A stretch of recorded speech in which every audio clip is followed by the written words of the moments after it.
Hello everyone, welcome to learn sure. इस video में review करूंगा आप लोगों के साथ प्यून का एग्जाम। आज सुबह हो चुका है, 28 तारीख है। आज हमारा पहला शिफ्ट हो चुका है, पहला एग्जाम हो चुका है, दूसरी शिफ्ट का एग्जाम चल रहा है। इस एग्जाम को रिव्यू करूंगा। 100% ये एग्जाम हेल्प करेगी, ये वीडियो हेल्प करेगी जिनका एग्जाम 7 तारीख को है। और मैं रिव्यू करूंगा इसके एग्जाम के टाइप को कि किस तरह का क्वेश्चन है, क्या लेवल था, सारी चीज़ कवर करूंगा। और आपकी जो स्ट्रेटेजी 7 तारीख, देखिए आपके पास 7 दिन, आप 100% इस वीडियो से और मेरी जो स्ट्रेटेजी रही, अगर आप उसको फॉलो करते हैं तो आप बहुत ज़्यादा स्कोर कर जाएंगे सिर्फ 7 दिन के अंदर। क्योंकि जो पैटर्न था एग्जाम बहुत ईजी था, मैं बताऊंगा लेवल तो ईजी ही था, लेकिन क्यों मुश्किल हो गया और क्यों बच्चों का स्कोर नहीं होगा और क्यों बच्चे फेल हो जाएंगे और क्यों बच्चे बाहर जाएंगे, उसके पीछे मैं रीजन सारे बता दूंगा आपको। और मैं आपके साथ डिस्कस करूंगा जो क्वेश्चन एग्जाम के अंदर आए थे एग्जैक्ट आज वही एग्जैक्ट क्वेश्चन। ठीक है इस तो सबसे पहले मैं बताता हूँ, सबसे पहले रिव्यू करते हैं इंग्लिश सेक्शन को। इंग्लिश सेक्शन की बात करें, देखिए 3 थे इसके अंदर, एरर्स दे रखे थे आपको, एरर्स 3 थे आपके। पैराजम्बल, पैराजम्बल छोटे थे बिल्कुल, छोटी छोटी लाइन, एक स्टार्टिंग का दे रखा था और एक एंड का दे रखा था, आपको 3 ऐसे जोड़ने थे। इसके अलावा आपको 3 दे रखे थे नाउन से। बहुत ही इंपॉर्टेंट चीज़ मैं बता रहा हूँ, नाउन से मतलब आपसे पूछा गया था कि इसकी प्लूरल बनाओ। क्वेश्चन आया था जैसे रेडियस, ये एग्जैक्ट क्वेश्चन था इसके अंदर। आपसे पूछा गया था रेडियस का प्लूरल फॉर्म बताएं, तो रेडियस का प्लूरल फॉर्म हो जाएगा रेडियाई। ऐसे क्वेश्चन थे। इसके अलावा 2 थे आपके ईडियम्स, जो मैं बताऊंगा क्या आए थे, ईडियम्स थे। इसके अलावा आपके 3 थे सिनोनिम्स। अब सिनोनिम्स की बात किया, जैसे जनरल एसएस जो जनरली एसएससी पूछता है, या जो दिल्ली हाईकोर्ट में देखा हमने कि जैसे वर्ड ले लिया उसका मीनिंग पूछा, लेकिन ऐसे नहीं थे। इन्होंने क्या पूछा है आपसे, पूरा पूरा एक लाइन दे रखी थी सेंटेंस, और एक वर्ड को अंडरलाइन कर रखा था। जैसे एक वर्ड आया हुआ था आज के एग्जाम में स्क्वेंडरिंग, तो स्क्वेंडरिंग को अंडरलाइन कर रखा था और पूछा गया था इसका सिनोनिम्स और एंटोनिम्स बताएं। 3 सिनोनिम्स थे। इसके अलावा 3 थे आप लोग के एंटोनिम्स, 3 एंटोनिम्स, और 3 थे आपके फिलर्स। क्या थे? फिलर्स, फिलर्स आए हुए थे। इसके अलावा 3 थी आपकी स्पेलिंग, में बताऊंगा कौन कौन सी स्पेलिंग थी। तो 3 3 6 3 9 3 12 3 15 और 3 18 और 2 20 और 3 23। 2 क्वेश्चन का होगा, कुछ आगे पीछे देख लेते हैं, लेकिन ओवरऑल पेपर आपका यही है और यही एग्जैक्ट पैटर्न आपका 7 तारीख को देखने को मिलेगा गाइस। आपको ध्यान रखना है इसी को। मैं क्वेश्चन आपके साथ सोल्व करूंगा। इसके अलावा बात की जाए अगर हिंदी में, तो एग्जैक्ट हिंदी बिल्कुल सेम यही थी।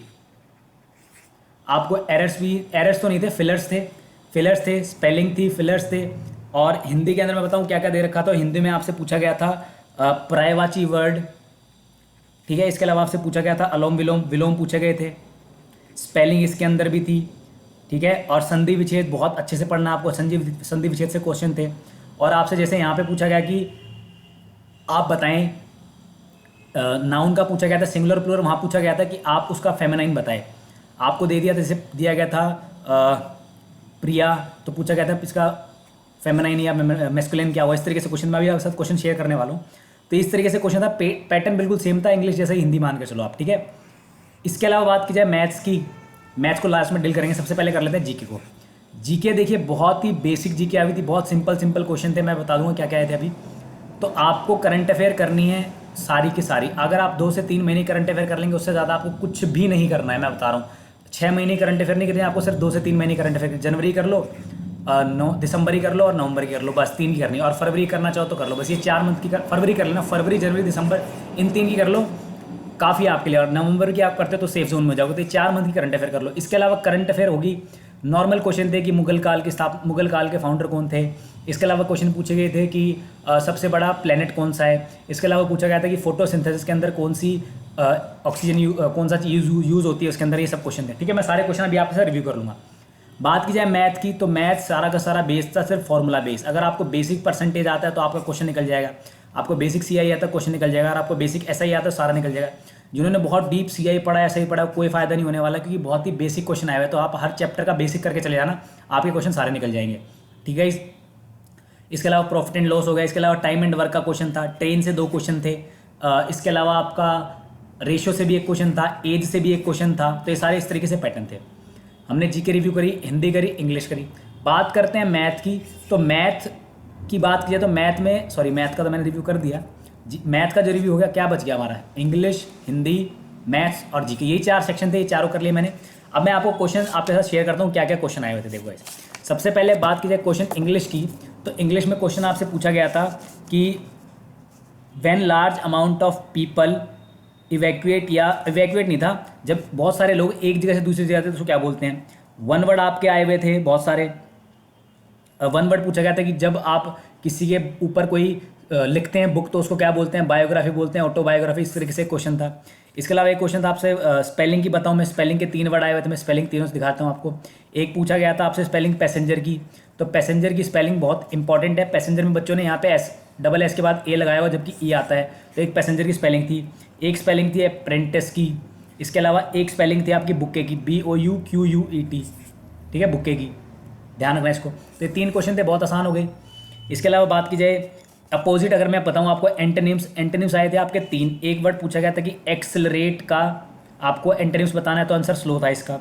एक पूछा गया स्क्वेंडरिंग का आपको अपोजिट, देखिए लाइन अंडरलाइन, पूरा एक सेंटेंस था और सेंटेंस समझ के तो और आसान हो जाता है, तो उसके अंदर अंडरलाइन करके पूछा गया था। इसके अलावा आपसे पूछा गया था ऑफन का मतलब पूछा गया थी, ऑफन का अपोजिट बताना है, तो आपको ऑफन का अपोजिट पता होना चाहिए आपको। देखिए 3 वर्ड होते हैं, एक होता है हमारा सेल्डम जो बिल्कुल ना के बराबर, एक होता है ऑफ्टन ज़्यादातर, एक होता है नेवर जीरो कभी नहीं होता, और एक होता है ऑलवेज। तो इसका अपोजिट पूछा गया था, 3 हो गए। इसके अलावा देखिए गाइज आपसे सिनोनिम्स जो आए थे एग्जाम के अंदर, सिनोनिम्स आए थे आपके इम्प्रूडेंस का सिनोनिम्स पूछा था। इसके अलावा पूछा गया था कि एक्सटेंट का सिनोनिम्स पूछा गया था, ठीक है, ये ध्यान रखना इसको। इसके अलावा जो आपके नाउन आए थे कि आपको नाउन का प्लूरल फॉर्म बनाना है, तो वो ये था, एक तो पूछा गया था रेडियस का प्लूरल बताएं, इसके अलावा पूछा गया था वाइफ का प्लूरल बताएं, और इसके अलावा पूछा गया था आपसे स्पीसीज का। तो देखिए रेडियस में जितने भी वर्ड US वाले होते हैं उन सबका डबल आई हो जाता है, तो रेडियाई हो जाएगा। वाइफ का तो VE लग जाता है, VES वाइफ्स। स्पीसीज का सेम रहता है, स्पीसीज तो स्पीसीज रहती है, तो ये आंसर हो गया इसका। इसके अलावा जो आपके 1 वर्ड आए थे, सॉरी ईडियम्स एंड फ्रेजेस आए थे, वो 2 आए थे। एक आया था आपका कि बाय लीप्स एंड बाउंड्स, तो दिन दुगनी चार चौगनी, मतलब आंसर था इसका रैपिडली। इसके अलावा दूसरा आपका क्वेश्चन आया हुआ था कि लीव समवन इन लर्च, मतलब किसी को दुख में छोड़ देना, ये आंसर था उसका, बिल्कुल आसान था ये। तो इस तरीके से क्वेश्चन आए हुए थे आपके, बहुत ही आसान। अगर मैं एरर की बताऊं तो एरर बहुत आसान था, 2 एरर पूछ रखे थे, जैसे माय सन एंड डॉटर, यहाँ पे दे दिया उसने इज, तो जब माय सन एंड डॉटर है तो 2 है, तो यहाँ पे इज नहीं आएगा, क्या आएगा आपका आर आएगा। एक क्वेश्चन एरर, एक एरर ये था, बोला गया था कि मैथ्स एंड हिस्ट्री ऐसा कुछ सब्जेक्ट था, maths and history is more, यहाँ पर 2 डिग्री देखी, 2 एडजेक्टिव डिग्री नहीं होती कभी भी, एक लगता है, तो ये गलत था यहाँ पे। तो इस तरीके से क्वेश्चन थे हमारे एरर में। तो टोटल एग्जाम इंग्लिश का तो बहुत इजी रहेगा, बस इसके अंदर एक स्क्वेंडरिंग वर्ड थोड़ा टफ है, बाकी सारे वर्ड ऐसे हैं और सारी 1 वर्ड ऐसी। जो भी कोई भी SSC की तैयारी करता है या जो भी JJ की तैयारी कर रहा था या कोई भी नॉर्मल पढ़ने वाला है, सबकी इंग्लिश हो जाएगी, तो इंग्लिश में कोई दिक्कत नहीं आई किसी को भी। बात करते हैं हम आप लोगों की, बच्चों को प्रॉब्लम कहाँ फेस होगी। सबसे ज़्यादा प्रॉब्लम फेस होने वाली है जिसको हिंदी नहीं आती, और जिसको हिंदी नहीं आती उसी के लिए मैं वीडियो बना रहा हूँ। 7 तारीख को जो आपका एग्जाम है, आपको क्या करना है, सबसे पहले तो आपको संधि विच्छेद सारे पढ़ लेने हैं। क्या पढ़ने हैं, संधि विच्छेद सारे कर लेना, हो जाएगा आपके 2 से 3 क्वेश्चन निकल जाएंगे। इसके अलावा विलोम शब्द सारे कर लेना, हो जाएंगे, तो भी आपके 2 नंबर आ जाएंगे। इसके अलावा आपसे पूछा जाएगा कि मैस्कुलिन और फेमिनिन बताइए, कि ये मैस्कुलिन है ये फेमिनिन है, इसका मतलब पूछा जाएगा कि मान लो महिला, तो इसका पुरुष क्या हो जाएगा, पुरुष, महिला का हो जाएगा पुरुष। इस तरीके से क्वेश्चन थे। संधि विच्छेद में जैसे बोला गया कि निस्वार्थ को हम स्पेलिंग थी, सॉरी गाइज, एक स्पेलिंग आई हुई थी आपकी 3, तो पूछा गया था कि निस्वार्थ कैसे लिखते हैं, तो आप स्पेलिंग करके जरूर जाना। एक था परिवाटी, ऐसे कुछ लिखना है, ठीक है, इस तरीके से। और आपसे ईडियम ये पूछे गए थे कि जिसकी उपमा ना की जाए उसको क्या बोलते हैं, जिसकी उपमा ना की जाए उसको क्या बोलते हैं, ठीक है। इसके अलावा बोला गया था एक ये भी आया था 1 वर्ड के अंदर कि बहुत पढ़ी लिखी महिला को क्या बोलते हैं, बहुत ही ज़्यादा पढ़ी, ऑप्शन थे जैसे शिक्षिता, सरस्वती, इस तरीके से क्वेश्चन थे। एक पूछा गया था आपसे हिंदी के अंदर पर्यायवाची भी सारे करके जाने, बता रहा हूँ मैं आपको, पर्यायवाची से भी क्वेश्चन थे। तो पर्यायवाची आया हुआ था कि भैया कि सुगंध का पर्यायवाची पूछना है, तो ऑप्शन थे सौरभ था, बहुत सारे ऑप्शन थे, इत्र था, तो सुगंध का पर्यायवाची पूछा गया था। आपसे पूछा गया था कि देव का फेमिनाइन क्या होता है, तो देवी हो जाता है, ये आसान हो जाएगा। इसी तरीके से पूछा गया प्रिया का फेमिनाइन क्या हो जाएगा, ये क्वेश्चन थे आपके, ठीक है गाइज।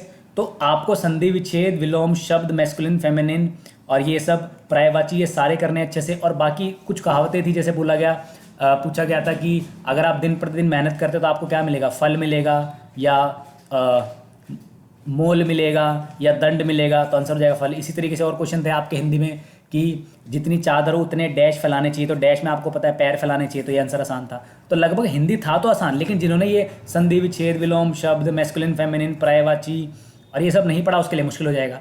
तो अगर हिंदी आपको पढ़नी है तो आज से ये 5 टॉपिक कर लेना अच्छे से, आपके सारे पेपर में आपके 25 में से लगा लो 18 से 20 मार्क्स यहीं आ जाएंगे, और जिसके 18 से 20 मार्क्स आ गए वो क्लियर कर जाएगा आराम से, ठीक है। हिंदी बहुत इंपॉर्टेंट है, जिसकी हिंदी वीक है उसका पेपर नहीं क्लियर होगा, मैं पहले बता रहा हूँ, हिंदी ही करनी है अब आप लोगों को, हिंदी अच्छे से कर लेना, हो जाएगा आपका, ठीक है। बात की जाए जीके की तो मैंने आपको बता ही दिया। लास्ट 3 मंथ की नवंबर दिसंबर जनवरी और फरवरी जितनी हो चुकी है, इन 4 की आपको करंट अफेयर करनी। करंट अफेयर कुछ और बताता हूँ मैं, आपसे आज पूछा गया था कि who became the new chief election commissioner, तो आंसर था उसका सुशील चंद्र, ऑप्शन में सुनील अरोड़ा, ये सब था। और जी के अंदर क्वेश्चन था कि सबसे बड़ा प्लेनेट कौन सा है, और पूछा गया था। देखिए क्वेश्चन की बात की जाए तो क्वेश्चन आपके ज्योग्राफी से काफ़ी सारे क्वेश्चन थे। हिस्ट्री से क्वेश्चन ये था कि मुगल काल की स्थापना किसने की, तो आंसर था हमारा बाबर। इसके अलावा क्वेश्चन पूछा गया था हाल ही में हमने जो इंडिपेंडेंस डे बनाया कौन सा था, तो 73वां था। इसके अलावा पूछा गया था बहुत सारे क्वेश्चन थे, वैसे तो 25 क्वेश्चन थे सारे के सारे आसान। मतलब ऐसा नहीं था कि जो भी बच्चा थोड़ी बहुत करंट अफेयर भी पढ़ता है और जिसने थोड़ी बहुत भी लूसेंट अगर एक बार भी अच्छे से करके वो सारे 25 में से लगा लो 20 नंबर बिल्कुल ले सकता था आसानी से, इतना आसान पेपर था। पूछा गया था विम्बलडन जो खेल था, विम्बलडन किस खेल से संबंध रखता है। इसके अलावा क्वेश्चन पूछा गया था आपसे कि हाल ही एक बुक लिखी गई है प्लेइंग इट ऑन माई वे या इन माई वे, ये बुक किसने लिखी है, सचिन तेंदुलकर। इस तरीके से ऑप्शन थे, युवराज सिंह। इसके अलावा क्वेश्चन आपका जीके के अंदर क्वेश्चन थे,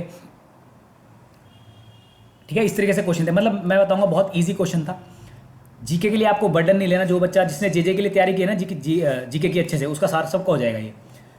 और जो एसएससी की तैयारी कर उनकी पूरी जीके हो जाएगी। हाँ, जो बैंकिंग कर रहे हैं उनकी नहीं हो पाएगी, क्योंकि बैंकिंग के अंदर वो पढ़ते हैं सिर्फ करंट अफेयर तो आप कर लो, लेकिन करंट अफेयर सिर्फ 4 से 5 क्वेश्चन है, ज़्यादा क्वेश्चन थे आपके जीके लूसेंट से, तो लूसेंट करनी है।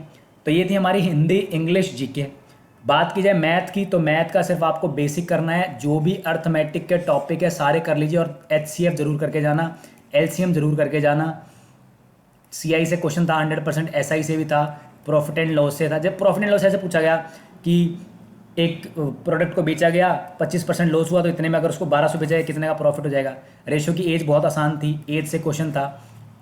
ट्रेन से था, ट्रेन से नहीं था, टाइम स्पीड एंड डिस्टेंस है, मतलब ट्रेन नहीं पूछी गई थी, उन्हें पूछा था कि 45 किलोमीटर से चलता है और 15 किलोमीटर का डिस्टेंस है, कितने टाइम में पूरा करेगा, ठीक है। इसके अलावा पाइप एंड सिस्टम से बहुत ही बेसिक क्वेश्चन, एक 6 घंटे में भरता है, 8 घंटे में भरता है, दोनों खोल दिया जाएगा, इतनी देर में टंकी भर जाएगी। इस तरीके से क्वेश्चन थे। तो मैथ्स भी बहुत आसान था। दिक्कत सिर्फ उन बच्चों को आई जिनको हिंदी नहीं आती, उनका पेपर नहीं निकल पाएगा, इसीलिए 7 दिन के अंदर आपको जो मैंने टॉपिक बताया वो पढ़ने हैं। जीके के अंदर क्या करना है, जीके के अंदर आपको करंट अफेयर करनी है 3 से 4 महीने की, और लूसेंट पढ़नी है। इसके अलावा इंग्लिश के अंदर देखिए ऐसा आप अलग कुछ कर नहीं पाएंगे, बेसिक 1 वर्ड कर लो, इडियम्स रिज कर लो, सिनोनिम्स एंटोनिम्स, एरर्स। अब आप कहेंगे सर सारी ग्रामर तो बता दी, लेकिन जो बेसिक तैयारी कर, देखो जो भी 3 से 4 महीने से पढ़ रहा था मेहनत अच्छे से, उसका पेपर निकल जाएगा। चाहे आप किसी भी तैयारी करो, चाहे आप एसएससी की तैयारी कर रहे हो, चाहे आप DSSB की तैयारी कर रहे हो, चाहे आप जेजे की कर रहे थे, आप 3 से 4 महीने से अगर आप एक्टिव थे और आपने लूसेंट एक बार पढ़ लिया, तो आपकी जीके में दिक्कत ही नहीं आएगी, इंग्लिश में भी नहीं आएगी। इसके बाद बच गया आप लोगों का मैथ्स। तो जिनका अर्थमेटिक थोड़ा बहुत भी ठीक है, वो भी 25 में से 18 से 19 क्वेश्चन कर देंगे। अगर बात की जाए कट ऑफ की, तो कट ऑफ 100% मान के चलिए 75 प्लस जाएगी जनरल की, मिनिमम बोल रहा हूँ मैं, 75 प्लस है ही है। और अगर 85 प्लस चलेगी तो भी मैं कोई चौंकने वाली बात नहीं है, लेकिन 75 वाले मैं मान सकता हूँ कि 75 जो करके आ रहे हैं एक्यूरेसी के साथ, वो रेस के अंदर होंगे, ठीक है गाइस, क्योंकि इंटरव्यू भी होने वाला है, तो ध्यान रखना। तो ये मेरा रिव्यू था एग्ज़ाम का। और 7 तारीख वालों को बस यही स्ट्रेटजी है कि आप हिंदी में थोड़ा फोकस कर लीजिए, जो मैंने टॉपिक बताए हैं। इसके अलावा जीके थोड़ी सी करंट अफेयर जरूर करना, साथ में मैथ्स और इंग्लिश में बेसिक करना है। तो ये था मेरा review. If you like my video please subscribe, share. If you don't like, don't watch, don't subscribe. Thank you so much.